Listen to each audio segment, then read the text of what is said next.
Hello viewers, welcome to this session. I am going to present before you the modules, the theories of policy analysis, theoretical approaches. This module has been divided into two parts, part A and part B. Starting with part A of the module, theories of policy analysis, theoretical approaches. After reading this unit, you will be able to understand various theoretical approaches to policy analysis and their implications. Introduction. Public policy process is a highly complex and arduous one involving several aspects and dimensions and being influenced by number of factors. It is important to understand the policy process in all its dimensions. Various scholars of public administration have tried to do this and in an attempt to do so have developed theoretical approaches. Even though each theoretical approach is significant in itself, but some approaches are more influential than others. Starting with theoretical approaches, first coming to group theory. According to the group theory of politics, public policy is the product of the group struggle. One writer suggests what may be called public policy is the equilibrium reached in this group struggle at any given moment, and it represents a balance which the contended factions or groups constantly strive to weigh in their favor. Many public policies do reflect the activities of groups. Examples include the American Federation of Labor and Congress of Industrial Organizations and minimum wage legislation, farm groups and agricultural subsidies. The National Rifle Association arid gun control policies and the National Education Association and federal aid to public schools. Group theory rests on the contention that interaction and struggle among groups are the central facts of political life. A group is a collection of individuals that may, on the basis of shared attitudes or interests, make claims upon other groups in society.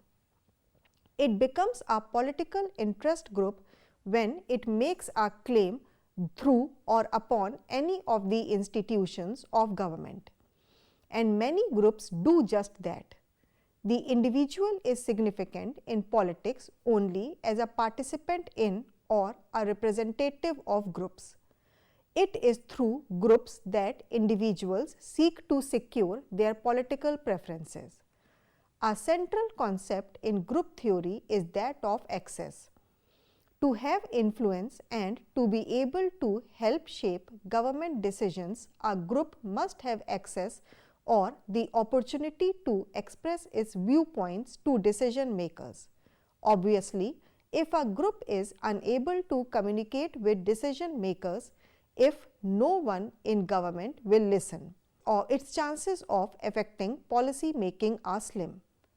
Access may result from the groups being organized, from their having status, good leadership or resources such as money for campaign contributions, social lobbying, the winning, dining and entertaining of legislators and other public officials can be understood as an effort to create access by engendering a feeling of obligation to the groups involved. Then, when a group wishes to discuss policy matters with an official, it will have an opportunity to present its case or have its telephone calls returned. Contributions to legislators by political action committees are also often justified as a way of acquiring or maintaining access. In the nature of things, some groups will have more access than others. Public policy at any given time will reflect the interests of those who are dominant.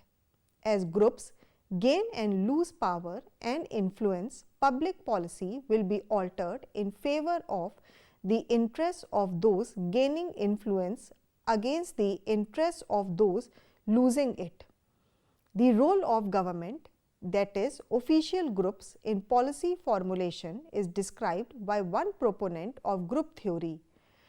The legislature referees the group struggle ratifies the victories of the successful coalitions and records the terms of the surrenders, compromises and conquests in the form of statutes.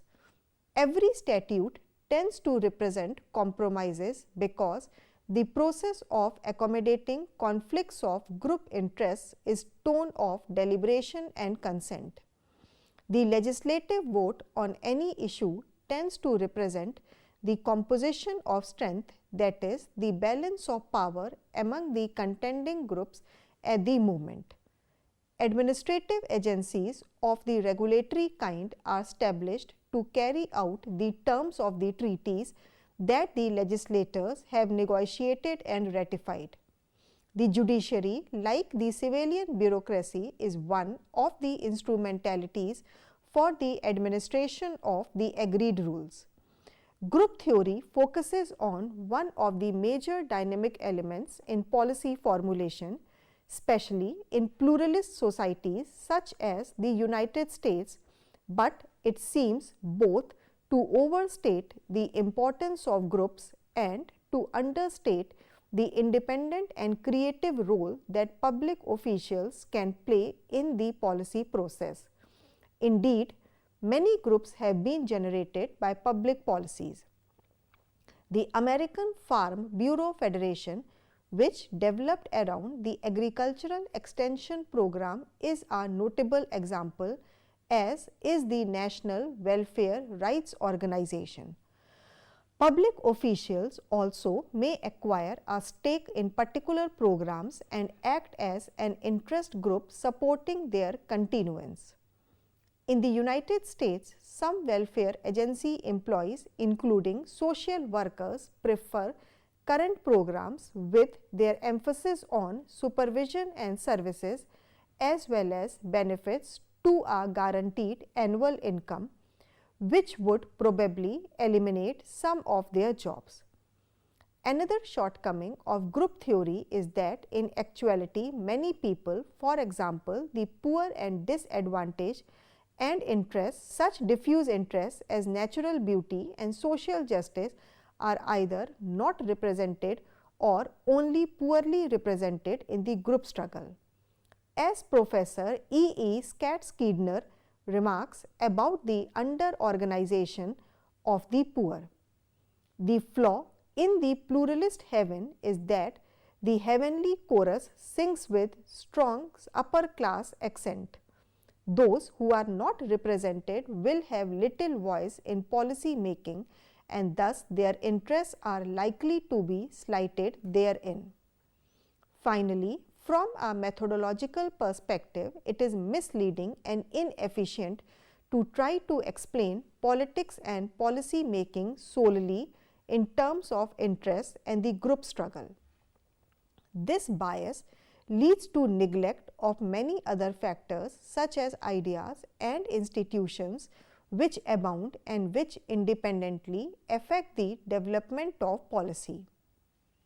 The reductionism or uncaused explanation that results when all political phenomena are crammed into the group concept should therefore be avoided. Next, coming to systems theory. The origin of general systems theory can be traced back to the natural sciences. Ludwig von Bartenfly, a biologist in the 1920s, may be regarded as the earliest exponent of the general systems theory. In social sciences, the demand for unification of sciences, a key concept of general systems theory, was made only after the Second World War. In its operational forms, its roots are found in anthropology. It was later adopted in sociology, psychology, and last of all in political science. Among political scientists, David Easton is considered as forerunner to apply the systems approach of policy analysis. Its links can be traced in social anthropology, especially in the works of Emile Durkheim, A.R. Radcliffe Brown, and Bronislaw Malinowski, Robert K. Merton, and Talcott Parsons, who have made significant contributions to system theory framework. If David Easton and Gabriel A. Almond have made significant contributions in the arena of politics at the level of the nations, Kalpan has applied it in the field of international politics. The central proposition of the system theory is that all social phenomena, which include political phenomena, are interrelated. Society witnesses activities in spheres like social, economic, cultural, political, and religious actions. They affect each other. In the light of this approach, it is assured that it is not possible to understand one part of social action in isolation from the other parts which affect its operation. For example, to know about the formulation of laws, we must study more than just the legislative machinery. We must also study such factors as the pressure tactics applied to decision makers and the way they think about the possible effect of a law on the citizens. Hence, any political question must be related to a broader social context. The systems theory covers all types of public policy. In its broadest sense, the term system denotes any set of interrelated elements. For example, when we speak of a university system, it includes all the buildings, teachers, students, administrators, and supporting personnel and machinery to run the educational institutions which are closely related to each other. Like political, economic, social, and other systems, the political system also has to be analyzed from the point of view of its functions like policy making, policy implementation, etc. Politics as a social activity manages political conflict. People in the society are directly affected by political actions and they oppose all those political actions if they are adversely affecting them. The decision makers have to take the conflicting points of view of the citizens into consideration at the time of taking decisions. The diverse socio-economic backgrounds of the individuals give rise to conflict of interest among them. The conflicts have to be resolved through political regulations which penetrate into the different strata of the society. The extent to which political action and penetration would be effective would depend on the prevailing social situation. The political action and penetration result in positive and negative reactions from the society. The system approach views politics as the activities and structures of a system. The political leaders are faced with demands of the people in a particular political system. The success of the system depends on how these demands are fulfilled. These demands take the form of public policies. The decision makers for these purposes have to make public policy decisions and supervise their implementation of the policies. The different parts of the political system are coordinated through the mechanism of communications. While people benefited from the policies render support to the political system, others demand benefits from the system. After understanding what is a system and how it operates in a society, now we must know that the field of political system has become increasingly common in the field of political science in general and in the field of public policy in particular. Either the political scientists used such terms as government, nation or state to describe what we are calling a political system. This new terminology reflects new way of looking at political phenomena. What is the political system? How do we define its boundaries? What gives political system its special identity? Many of the political scientists have explained these in different ways. For instance, David Easton explains those political systems which allocate the goods to its citizens in a systematic manner. Thus, the political system is a central system which is having direct relationship with all other subsystems. The political system is a complex system which can be classified into several categories in terms of the functions. It is easier to understand the fundamental political processes through these fundamental categories. There are units of varying complexity between individual roles and the total political system. These units are called subsystems. There are also systems in the sense that they are composed of differentiated units or roles in performing certain functions. They are subsystems in the sense that they are only parts of the total system. Hence, they act both as a system in themselves and as subsystem in relation to the whole system. There is a hierarchy of subsystems from higher to lower. For instance, the social system, economic system, cultural system, geographical system and political system are the subsystems in a society. Every subsystem is also having a subsystem within it. The various functions of subsystems would influence each other. Hence, all subsystems influence the other subsystems. Hence, the change is inevitable and continuous process. This is how the functioning of political system depends on the functions of other subsystems. The political system does not exist in a vacuum. Political systems accumulate large interactions through which they may seek to cope with their environment. Through these, they may regulate their behavior, transform their internal structure and even remodel their fundamental goals. There is a constant interaction between the system and its environment. It is helpful to think of outputs flowing from the environment into the political system. These are in the form of demands and supports.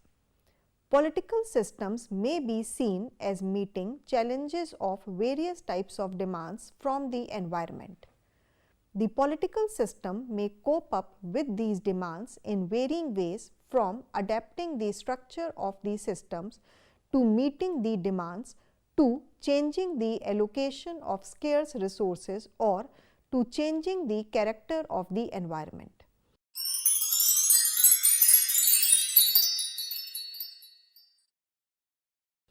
The system approach views politics as the activities and structures of a system. The political leaders are faced with demands of the people in a particular political system. The success of the system depends on how these demands are fulfilled. These demands take the form of public policies. The decision makers for these purposes have to make public policy decisions and supervise their implementation of the policies.